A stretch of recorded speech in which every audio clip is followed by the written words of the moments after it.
Kembali lagi bersama saya Ricky Muhtar dalam OS Video Channel atau www.osvideo.com. Di sini saya akan menjawab berbagai macam pertanyaan yang mungkin muncul di benak Anda semua, terutama Anda yang awam karate. Apakah benar karate melarang penggunaan hijab atau jilbab pada saat pertandingan? Karena sudah 4 orang yang tag saya di Facebook, maka melalui video ini saya akan share informasi-informasi yang saya ketahui mengenai peraturan pertandingan di karate. Dalam video ini saya tidak akan membicarakan siapa yang benar, siapa yang salah, atau isu-isu lainnya.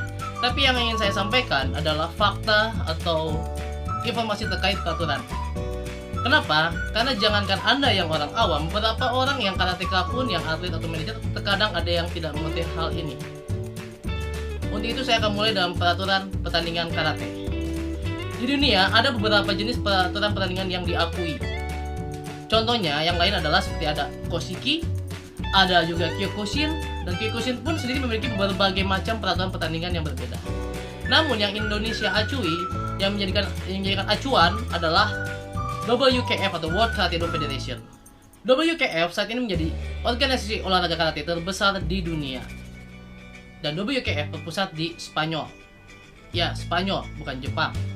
Dan WKF berdiri sejak tanggal 20 Desember 1992. Sebelumnya WKF bernama adalah WUKO atau WUKO. Jadi kalau WKF adalah World Karate Do Federation dan WUKO adalah World Union Karate Do Organization. WUKO berdiri sejak tanggal 10 Oktober 1970.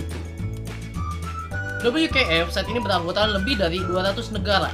Salah satunya ada Indonesia, Jepang, Malaysia, Pakistan, Islamic Republic of Iran, Irak, Afghanistan, Amerika Serikat, Australia, Malaysia, Saudi Arabia, Jordania, Thailand, Sri Lanka, dan berbagai macam negara lainnya.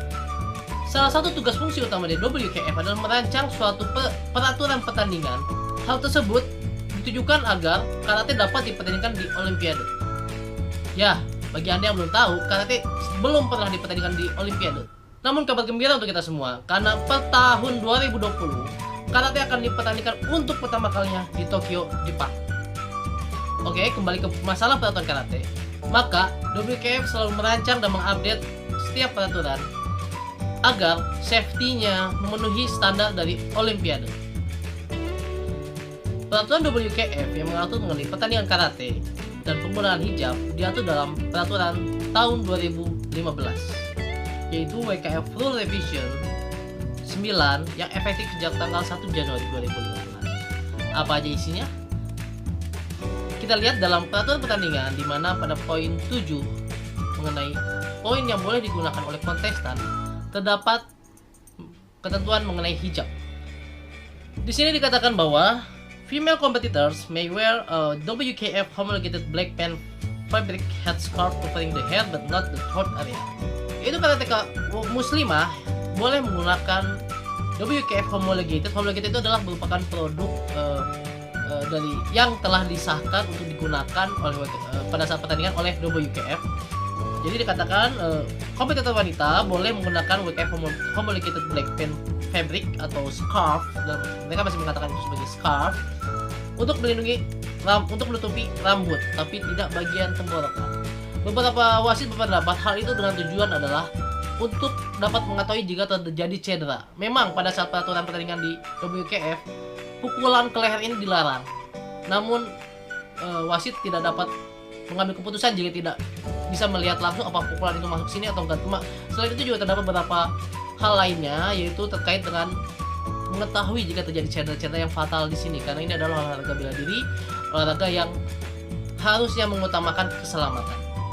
Nah, selain itu, jilbab atau hijab WKF ini sedikit berbeda dibanding yang lain. Dimana kalau dilihat di gambar bahwa full karet, di sini karet tidak memerlukan peniti, tidak memerlukan untuk mengikat atau menggunakan tools lain, karena semuanya sudah menggunakan karet, dan tidak memiliki topi di bagian depan, sehingga kalau akan sangat berbahaya jika jilbab menggunakan topi di bagian depan, jika terkena pukulan akan menarik leher dan sebagai macamnya. Nah, itulah yang WKF telah upayakan sejak tahun 2011 hingga akhirnya diputuskan pada tahun 2013 bahwa untuk pertama kalinya WKF mengizinkan atau mensahkan penggunaan WKF hijab. Nah, sebelumnya apa yang terjadi sebelum tahun 2013? Nah, sebelum tahun 2013 kita sangat sesalkan, sebenarnya banyak sekali kejadian di mana atlet yang menggunakan hijab tidak dapat bertanding atau memang harus membuka jilbabnya pada sebelum tahun 2013. Jadi, sejak tahun 2013 ini merupakan sebuah kemajuan di mana diperbolehkan, namun memang kondisinya saat ini hijab yang diperbolehkan adalah memperlihatkan bagian leher dan juga sedikit bagian telinga, dan bagi beberapa orang hal itu tidak sesuai dengan keyakinannya. Berikut merupakan contoh pertandingan yang baru saja terjadi di Makassar, Indonesia, di mana atlet Iran yaitu Zahra melawan Saito Ayaka dari Jepang pada pertandingan Kumite plus 68 kg putri under 21. Nah, jadi berdasarkan informasi yang didapat dari media sosial juga yang dikatakan bahwa CC Donald Kalovita atau Dewan Wasit PB4Ki mengatakan memang hijab WKF approved ini itu sedang distandarisasikan secara internasional. Karena kita juga melihat atlet-atlet Indonesia sudah banyak yang berprestasi di tingkat internasional, maka itu berusaha untuk mensosialisasikan dan mulai mengarah ke arah sana. Namun dikatakan melalui pesan tersebut bahwa berhubung Indonesia merupakan negara mayoritas muslim, maka untuk beberapa hal menjadi fleksibel di mana hal tersebut bisa tidak mengikuti standar internasional.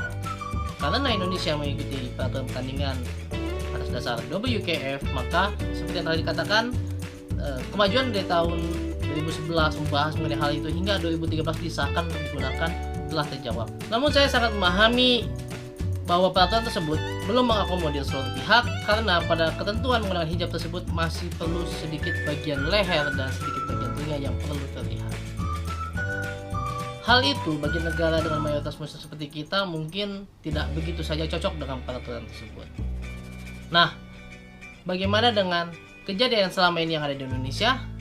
Selama ini di Indonesia untuk kegiatan-kegiatan yang bersifat lokal atau daerah biasanya selalu mendapat keringanan atau fleksibilitas dalam menggunakan peraturan. Contohnya, untuk hand protector yang biasanya diwajibkan WKF approved, boleh menggunakan hand protector lain yang belum atau yang bukan non-WKF approved. Biasanya itu adalah produk-produk lokal yang harganya lebih murah karena memang untuk produk WKF approved itu sangat mahal dan hanya produsen tertentu saja yang dapat memproduksi atau menjual produk tersebut. Nah, hal itu juga berlaku untuk pelindung-pelindung lainnya, baik pelindung kaki dan sabuk. Bahkan sabuk pun diatur perlu yang WKF approved untuk pertandingan internasional atau yang event resmi dari PB4Ki. Misalnya pada PON itu diwajibkan yang WKF. Nah, bagaimana untuk yang event lokal? Biasanya pada event lokal terdapat fleksibilitas sendiri yang biasa juga ditegaskan kembali pada saat technical meeting. Technical meeting itu dilakukan kurang lebih 1 atau 2 hari sebelum hari pertama pertandingan. Di technical meeting terdapat wasit, juri, dan juga dari kontingen manajer dari perwakilan kontingen tersebut menghadiri acara technical meeting di mana akan disampaikan berbagai hal bersifat teknis. Salah satunya adalah perlengkapan pertandingan tersebut. Apakah diperbolehkan menggunakan yang non WKF approved atau memang harus sesuai standar internasional dan bahkan brandnya pun harus sesuai standar. Karena saat ini di pasar atau di beberapa pertandingan boleh menggunakan WKF approved atau hanya WKF model. WKF model itu hanya produk-produk yang bentuknya sama seperti WKF approved tetapi harganya lebih murah, karena biasanya dibuat di lokal dan seperti itu. Nah, jadi seperti yang telah saya bilang, memang kalau pada saat pertandingan lokal agak sedikit diberikan kelonggaran umumnya. Dan hal itu biasanya disampaikan melalui technical meeting. Selain itu, sahabat saya Umar Syarif atau karateka Indonesia yang telah mengharumkan nama bangsa puluhan tahun, yang sudah berkecimpung lebih banyak di karate sejak mungkin 30 tahun yang lalu, memberikan opini juga melalui akun Facebooknya yang beliau men-tag saya lagi. Jadi udah ada sekitar 5 orang yang men-tag saya mengenai informasi ini. Umar Syarif menyampaikan bahwa di karate sudah ada peraturan mengenai hijab, walaupun memang mungkin bagi beberapa orang tidak sesuai standar bagi mereka, karena emang standar ini adalah standar yang dibahas seperti yang saya bilang selama beberapa tahun, masukkan di negara-negara yang muslim. Nah, mungkin jika memang bagi beberapa orang masih belum setuju dengan ketentuan ini, mungkin bisa mengusulkan ke WKF seperti apa sih seharusnya hijab yang menutup aurat namun tetap menjaga keselamatan, karena ini olahraga bela diri, saya catat sekali lagi, olahraga bela diri olahraga yang sangat fatal akan cedera ya, tidak sedikit kejadian yang terjadi.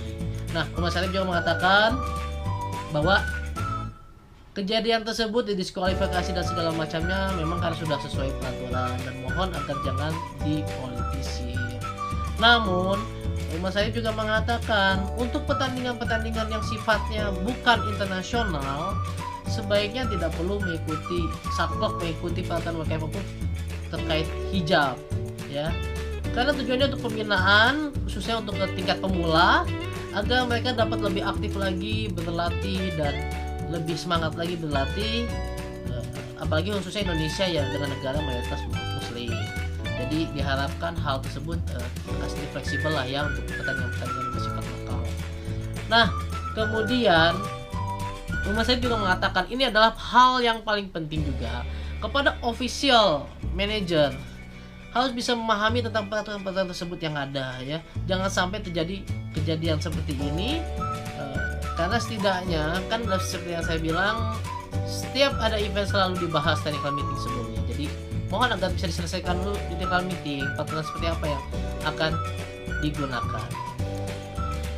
Sekian saja video dari saya, dan sekali lagi saya tidak ingin mengatakan keberpihakan terhadap manapun. Yang pasti kita sebagai karateka kita harus smart, kita selalu melakukan verifikasi, kita harus selalu mengetahui situasi yang terjadi sebenarnya seperti apa baru kita berbicara. Saya yakin Anda pun menjadi orang seperti itu, sehingga saya menyampaikan berbagai macam fakta-fakta, informasi-informasi terkait dengan peraturan pertandingan dan yang terjadi di lapangan. Postingan video ini tidak bermaksud untuk menyudutkan pihak manapun atau menyalahkan pihak manapun. Di sini kami hanya ingin memberikan informasi tentang bela diri karate yang mungkin bagi beberapa orang awam tidak mengetahui peraturan atau seluk-beluk di dalamnya. Semoga video ini bisa membantu Anda dalam mengambil tindakan dan bersikap, dan semoga karate di Indonesia semakin maju dan pembinaan hingga ke usia-usia dini semakin berkembang. Saya Ricky Mutar, stay safe and healthy. Os.